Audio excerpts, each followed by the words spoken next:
Hello दोस्तों। स्वागत है आप सभी का मेरे चैनल सच एंड सीन में। दोस्तों, आज हम एक ऐसी सच्ची घटना की गहराई में उतरने वाले हैं जिसने पूरी एविएशन दुनिया को हिला कर रख दिया था। ये घटना है ईस्टर्न एयरलाइंस की फ्लाइट 401 की, जो 29 दिसंबर 1972 की रात को एक मॉडर्न जेट L111 ट्रिस्टार के साथ न्यूयॉर्क से मियामी के लिए निकली थी। उस दौर में लॉकहीड L111 को टेक्नोलॉजी का चमत्कार कहा जाता था, क्योंकि इसमें उस समय के सबसे एडवांस्ड ऑटो पायलट सिस्टम्स और सेफ्टी फीचर्स लगे थे। लोग इसे कभी क्रैश न होने वाला जहाज कहते थे, लेकिन किसे पता था कि कुछ ही घंटों बाद ये जहाज इतिहास की सबसे रहस्यमयी कहानियों में से एक का हिस्सा बन जाएगा। फ्लाइट 401 में उस रात 163 यात्री और 13 क्रू मेंबर सवार थे। कॉकपिट में captain Robert Loft, first officer Albert Stockstill और फ्लाइट इंजीनियर डोनाल्ड रेपो बैठे थे। तीनों हाईली एक्सपीरियंस थे और रूटीन फ्लाइट्स उड़ा चुके थे। प्लेन टेक ऑफ के बाद बिल्कुल नॉर्मल तरीके से मायामी की तरफ बढ़ रहा था। मौसम साफ था और किसी को जरा भी अंदाजा नहीं था कि आगे क्या होने वाला है। रात करीब 11 बजे जब प्लेन मायामी के पास पहुंचा और लैंडिंग की तैयारी की गई, तो कॉकपिट में एक छोटा सा इश्यू सामने आया। लैंडिंग गियर इंडिकेटर की ग्रीन लाइट जली ही नहीं। ये लाइट दिखाती थी कि नोज गियर ठीक से लॉक हुआ है या नहीं। लॉफ्ट और उनकी टीम कंफ्यूज हो गए। क्या गियर डिप्लॉय नहीं हुआ या फिर लाइट बल्ब ही खराब है?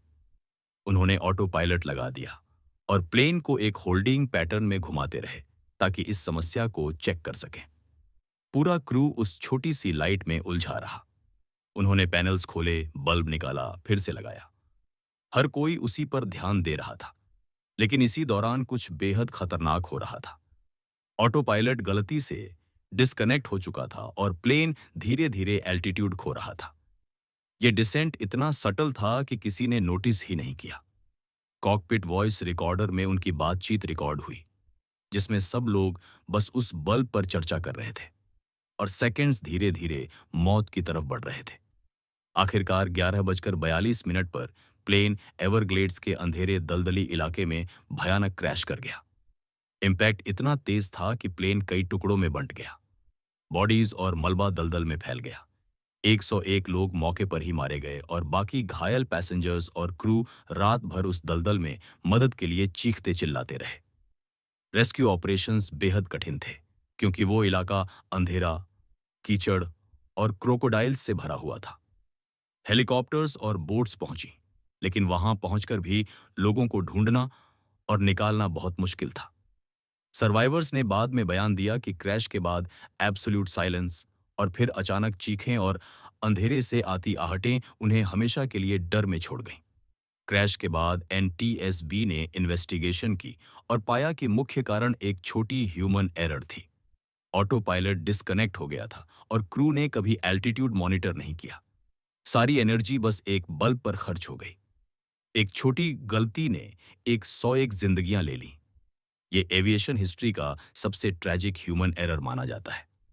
लेकिन दोस्तों, ये कहानी सिर्फ यहाँ खत्म नहीं होती, बल्कि यहीं से असली रहस्य शुरू होता है। क्रैश के बाद ईस्टर्न एयरलाइंस ने सैल्वेज किए गए स्पेयर पार्ट्स को अपने दूसरे L10-111 एयरक्राफ्ट्स में यूज करना शुरू किया, क्योंकि पार्ट्स टेक्निकली सही थे।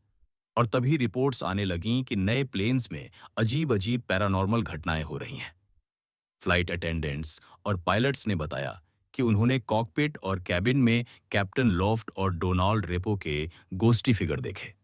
कई बार रेपो गैली एरिया में दिखाई दिए, कई बार लॉफ्ट कॉकपिट सीट पर बैठे दिखे। और गवाहों का कहना था कि ये एपरिशंस चुपचाप क्रू को देखते थे या फिर अचानक कोई वार्निंग देते थे, जैसे कि किसी मैकेनिकल फॉल्ट की तरफ इशारा कर रहे हों। एक बार एक इंजीनियर ने रेपो को देखकर सोचा कि कोई actual crew member plane check कर रहा है, लेकिन सेकंड्स में वो गायब हो गए। दूसरी बार एक फ्लाइट अटेंडेंट ने पैसेंजर के साथ बातचीत की और बाद में पता चला कि वो चेहरा बिल्कुल डोनाल्ड रेपो का था, जो क्रैश में मारे गए थे। रिपोर्ट्स इतनी कंसिस्टेंट थीं कि ये कहना मुश्किल था कि सब इमेजिनेशन है। और सबसे डरावनी बात ये थी कि जब भी ये फिगर्स दिखते थे, तो प्लेन में कोई मैकेनिकल फॉल्ट बाद में जेन्युइनली डिटेक्ट हो जाता था, जैसे कि वो क्रू अब भी अपने यात्रियों की रक्षा कर रहे हों। ईस्टर्न एयरलाइंस के मैनेजमेंट ने इन रिपोर्ट्स को सप्रेस करने की कोशिश की, क्योंकि उन्हें डर था कि लोग ट्रैवल करना छोड़ देंगे।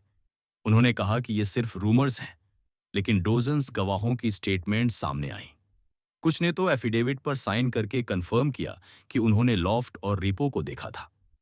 ये घटनाएं इतनी मशहूर हो गईं कि इस पर कई किताबें लिखी गईं, जैसे जॉन फुलर की किताब द गॉस्ट ऑफ फ्लाइट 401, जिसने पूरी दुनिया में तहलका मचा दिया।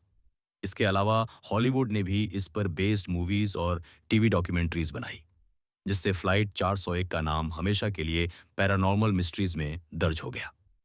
साइंस ने इसे समझाने की कोशिश की। कहा गया कि ये कलेक्टिव हेलुसिनेशन है या स्ट्रेस की वजह से लोग ऐसा महसूस करते हैं। लेकिन इतने कंसिस्टेंट डिटेल्स और इंडिपेंडेंट रिपोर्ट्स ने इसे मात्र इमेजिनेशन कहकर खारिज करना मुश्किल बना दिया। आज भी एविएशन एंथुजियास्ट्स और पैरानॉर्मल रिसर्चर्स फ्लाइट 401 को एक हॉन्टेड फ्लाइट मानते हैं। ये प्लेन क्रैश हिस्ट्री में सबसे ज्यादा डॉक्यूमेंटेड गोस्ट साइटिंग्स वाला केस है। और जब भी कोई LX-111 एयरक्राफ्ट देखा जाता है, तो लोग फ्लाइट 401 की स्टोरी को याद करते हैं। दोस्तों, ये कहानी हमें ये सिखाती है कि टेक्नोलॉजी कितनी भी एडवांस्ड हो, लेकिन ह्यूमन एरर से डिजास्टर हो सकता है। और शायद ये भी कि कुछ कहानियां मौत के बाद भी जिंदा रहती हैं। फ्लाइट 401 सिर्फ एक एक्सीडेंट नहीं था। ये एक ऐसा हादसा था जिसने साइंस और मिस्ट्री की दुनिया के बीच एक पुल बना दिया। और आज तक उस रात की चीखें, वो अंधेरा और वो अजीब साए मायामी के आसमान और एवरग्लेड्स की दलदल में गूंज रहे हैं।